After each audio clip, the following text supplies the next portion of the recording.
माणसाने डोळे झाकून कुणाच्याही मागे जाऊ नये, गोष्ट खरीच आहे.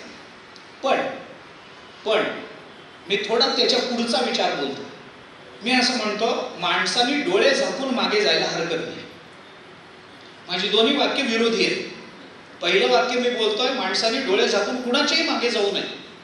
पण दुसरं वाक्य मी असं उच्चारतोय की माणसाने डोळे झाकून मागे जायला काहीच हरकत नाही. पण ज्याच्या मागे आपण डोळे झाकून चाललेलो आहोत, एकदा डोळे उघडून ते तुकाराम महाराज आहेत ना, एवढं बघावं आणि मग डोळे झाकून मागे एकदा बघावं की हे संत आहे आणि मग डोळे झाकून मागे जावं. काय प्रश्न? त्यांच्या मागे गेल्याने परिणाम काय आहे आम्हाला जरी कळलं नाही तरी ते ज्या मुक्कामावर पोहोचतात तिथे आम्ही पोहोचू ना.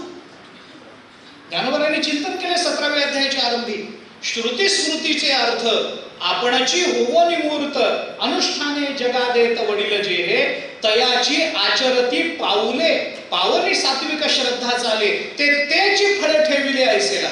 17व्या अध्यायाचा प्रारंभ बघा ज्ञानेश्वरीचा. मार्गी अंधासारीचा पुढे देखणाही चाले जायचा. ज्ञानोबा बोलतात कितीतरी प्रमाण. कुणाच्या मागे आम्ही जाऊ?